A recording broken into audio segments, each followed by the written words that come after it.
Hello everyone, welcome to today's class. Today we are going to see previous year question papers. So all our CBSE board questions we are going to discuss and also some NCERT questions from your book also we are going to discuss. Today's chapter we are going to see chapter 5 life processes, autotrophic, heterotrophic nutrition and also human digestion we are going to see. Why is diffusion insufficient to meet the oxygen requirements of multicellular organisms like human? See, we know that in multicellular organisms, all cells are not in direct contact with the environment because our body is very large and complex. So, all our inner cells, they are far away from the body surface. And also, these cells know in our body, we have a high metabolic demand, like we require a large amount of oxygen. So, that can be done only by our specialized organs and also circulatory system, which are needed for the efficient oxygen delivery. So that is why this diffusion is insufficient to meet the oxygen requirement of multicellular organisms like humans. What criteria do we use to decide whether something is alive? The most important fundamental criteria is molecular movement. Without molecular movement, we no visible movement will be seen in our life forms. And also other movements we do have like a growth criteria include a group, breathing, response to stimuli. Even if you take a virus into account, if it is outside a host cell, it won't show any kind of molecular movement. Still, one debate is going on in with scientists. They debate that whether they are alive or not. What are outside raw materials used for by an organism? See, generally, uh, outside raw materials serve two purposes. See, energy, food we take. So all this food contains a carbon-based molecule. So during respiration, oxidation of the food takes place, and energy will be released. And also for the growth and repair. So what happens? Proteins, minerals, waters are needed for building new structure, and also it repairs the tissues in your body, and also new enzymes are synthesized. Examples I have given here like carbon dioxide and water for photosynthesis in plants, and also food and oxygen is for respiration in animals. What process could you consider essential for maintaining life? See, all the four the process are very important. That is nutritional, respiration, transportation, and excretion. These processes keep on running continuously even when we are asleep. What are the differences between autotrophic nutrition and heterotrophic nutrition? If you want a tabular column, you can just go back to the previous videos of heterotrophic nutrition. There I have given you the difference between autotrophic and heterotrophic nutrition. Actually, what is the main thing here? See, autotrophs of organisms, they prepare their own food. How they prepare? By means of carbon dioxide, water, sunlight, and chlorophyll. Yes, we call the process as the photosynthesis. Examples are plants, green plants. And what they release, children? They release oxygen. On heterotrophic organisms, they depend on others for food. So chlorophyll is absent here. Yeah, are we green in color? No, right? So chlorophyll is absent. And what is the process here? Ingestion, digestion, absorption. Yeah, all this process goes on. Examples are animal and some fungi. What we release, children? Carbon dioxide and nitrogenous waste. Where do plants get each of the raw materials required for photosynthesis? From where we get the raw materials? Carbon dioxide we get from the atmosphere. How? By means of stomata, plants are taking the carbon dioxide. For what? For photosynthesis process. Water is absorbed from soil by roots. How? Through the xylem. Yeah, it is transported throughout the plants. And sunlight, from where? From the sun. Yeah, it provides energy. And also chlorophyll is present in the chloroplast of the leaf cells. It absorbs the light energy. And other minerals also absorbed from the soil by roots. So what are the minerals? Some minerals I have given here: nitrogen, phosphorus, iron, magnesium. What is the role of the acid in our stomach? See, acid is this HCl is the acid which is present in our stomach. Actually, it is secreted by gastric glands. Yeah. So what happens? It creates a pH acidic medium. Okay. So here I have given pHs too. So it is very essential for pepsin to digest proteins. So it kills the harmful bacteria and harmful organisms entering with food. You people go out, eat nicely, pani puri, this, that, yeah, so many things, yeah. So what happens? So this HCl is very important in order to kill the microorganisms. Unknowingly, some microbes may go inside, right? So helps break down complex food molecules also will be broken down. And then mucus layer protects the stomach lining from this acid. Otherwise, what will happen? It may corrode the stomach layer. What is the function of digestive enzymes? Digestive enzymes are biological catalysts which breaks the complex food into simpler absorbable forms. So what are the digestive enzymes here? See, we have salivary amylase. Where is the salivary amylase is present? It is present in the saliva. So what it does? It breaks the starch in the food to simple sugars. Where it is occurring? In the mouth. Then pepsin. So this pepsin, it breaks the proteins into peptides. So where it is present? In the stomach region. What media it needs? It needs an acidic medium. Who is providing the acidic medium? HCl is providing the acidic medium. Next, trypsin. Trypsin breaks the proteins into peptides. Where it is occurring? In the small intestine. And what medium it is needing? Alkaline. Who is providing the alkaline medium? Liver, it gives a juice called as the bile juice, which provides the alkaline medium for the trypsin to act. Lipase. So lipase, the fats are broken down into fatty acids and glycerol.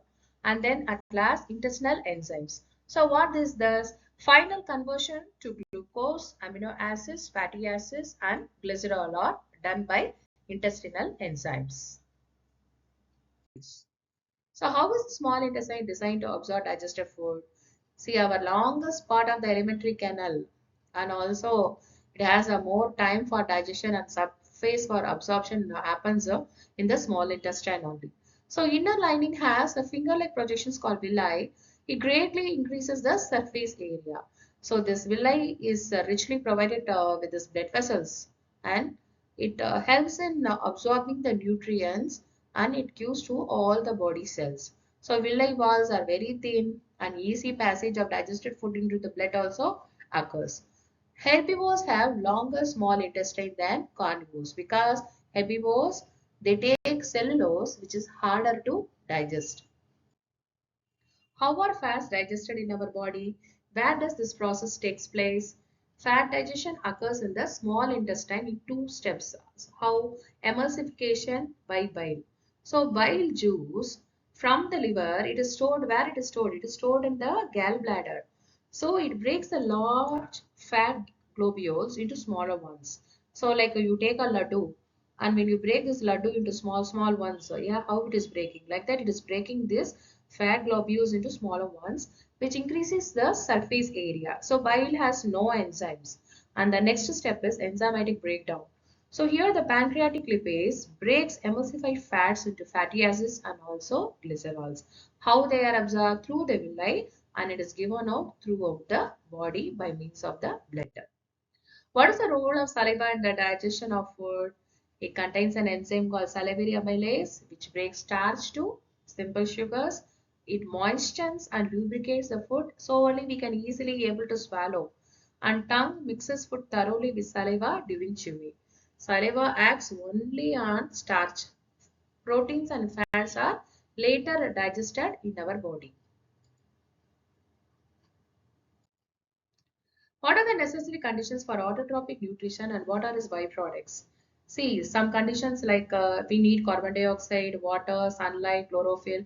So from where we are getting all these things? Yeah, I have mentioned here. You know the equation for already we have discussed in our previous videos. S, so 6 molecules of carbon dioxide and 12 molecules of water in presence of sunlight. So chlorophyll is taking, and then what happens? It is producing glucose, C6H12O6, that is the glucose, and 6 molecule of oxygen and 6 molecule of water. So byproducts are oxygen and water, and the main product is glucose, which is used for the energy and stored in the plants in the form of starch. The autotrophic mode of nutrition requires carbon dioxide and water, chlorophyll, sunlight, all of the above. Yes, of course, photosynthesis requires all this above. And one more thing you have to note down, children. Actually, I have given you here. See, I have mentioned like a 1 mark question.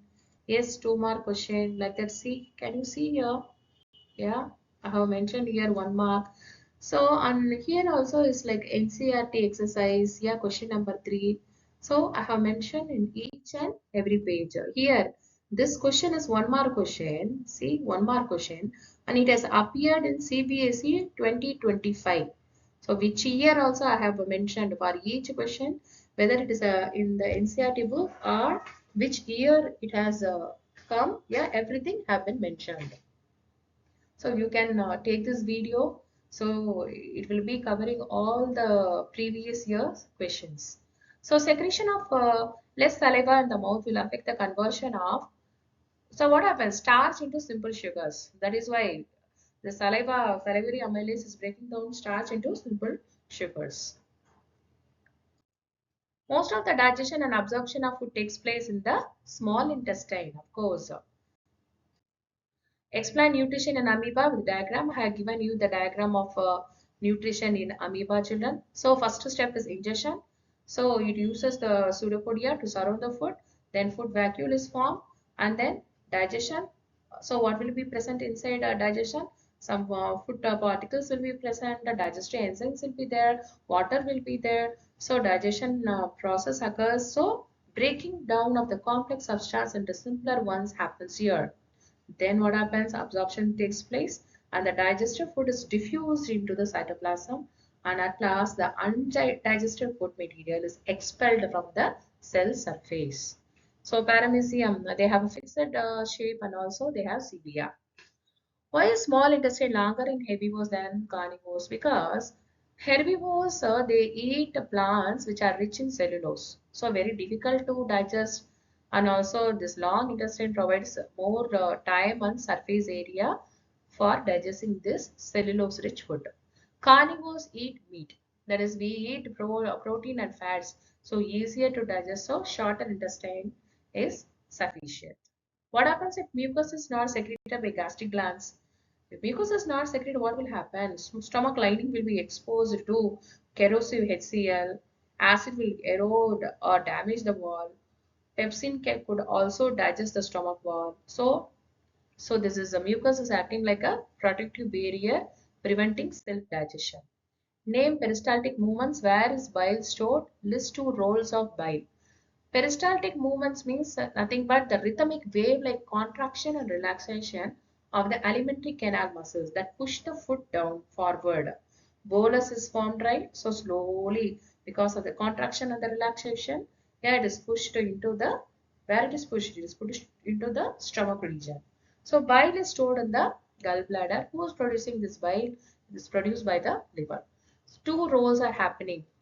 First is the emulsification. Breaks large fat globules into smaller ones for easier enzyme action and makes food alkaline. Alkalinity is very important. Otherwise, the pancreatic enzymes cannot work.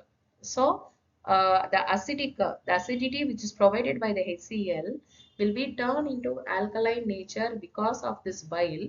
That is why food digestion or the pancreatic enzyme can act on the remaining food, and bile does not contain any enzyme. So final products after digestion of the proteins, carbohydrates and fats. So proteins, amino acids, it is converted into carbohydrates into simple sugars, or glucose we can say, fat into fatty acids and glycerol. Role of trypsin, lipase and functions of villi in small intestine. So trypsin is a pancreatic enzyme that digests proteins into peptides. Always it works in the alkaline medium, which is provided by the bile juice secreted by the liver. Lipase, pancreatic enzyme that breaks emulsified fat into fatty acids and glycerol. Villi are finger-like projections where it is present inner walls of small intestine. It increases the surface area for absorption. Then only more food, yeah, you can absorb the nutrients from the food, and richly supplied with blood vessels for nutrient transport, and then thin walls for easy diffusion of the food into the blood. So we have come to the last part. We have covered all possible questions. In turn, it means all possible questions of the previous year's CBSE board examinations. So years also I have mentioned, children. Go through all the things. It will be very helpful for you. Yeah, we'll see in the next part. Thank you.